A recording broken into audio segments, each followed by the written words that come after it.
Just minutes ago, President Obama approved a disaster declaration for West Virginia. 9 counties are dealing with a chemical spill. It contaminated the water supply. Up to 300,000 people are being told not to touch the tap water. Local tap water not safe for drinking, cooking, bathing, or even washing dishes. Charlie, Nora, the chemical began leaking from a hole in a storage tank in the facility behind me. The Department of Environmental Protection is still trying to figure out how that hole got there and exactly how much of the material has leaked out. If you get it on your skin, you'll get a skin rash. If you breathe it or drink it, but especially I think breathe it, it'll irritate your nose, throat, upper respiratory tract. Never realize how much you need water until you don't have water. Authorities say 7,500 gallons of a toxic chemical used to process coal leaked into the Elk River on Thursday from Freedom Industries. A long day for a lot of people who don't have water. So can you give us an exact timeline as to how this all happened? The DEP was saying earlier today, as early as 8:15 yesterday morning, they were getting reports, and that you all did not call it in until 12 noon. The DEP was already here at 11:15. So what's the timeline on all this? The source of the problem that's closed restaurants and schools is 4-methylcyclohexane methanol, a chemical that's used in coal processing. If there's any little tiny bit of good news here in Charleston, it's that state officials say their testing of the water shows that the contamination level is going down. It's just not down far enough. And it is a do not use order, which is different than a boil water advisory, which is, I think, what a lot of people maybe wondered at first. Is this just a boil water advisory? We get those all the time. And it quickly became clear this was not a boil water advisory. This was something much more serious. It's a do not use the water order for a number of counties in our viewing area.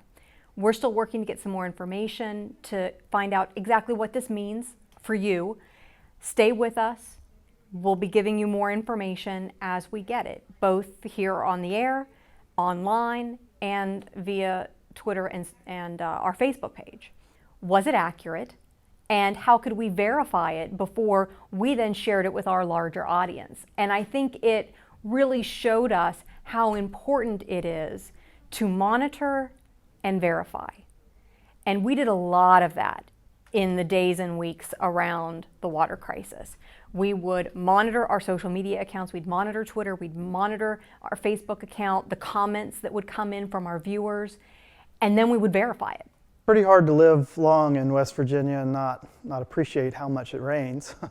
and so water is a prevalent feature in the state of West Virginia. And certainly some of its most remarkable places are its rivers. When we think about places like the New River or the Gauley River or the Cranberry River. And then when we couple that with some of the major river systems like the Monongahela River and the Kanawha River, places where historic conduits of coal and steel and major economic drivers in terms of industry development along the canal. So rivers are a huge, huge component of the West Virginia landscape.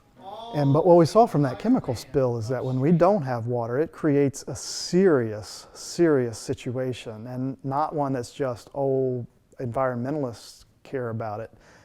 Everybody cares about it. Citizens care about it. Businesses care about it. It's wildly important to us, and we see it when we realize it when it's gone or when it's not available to us. That was the first thing that the chemical spill told us, is just how valuable it is. The second thing it taught us is that we have to be protective of that water.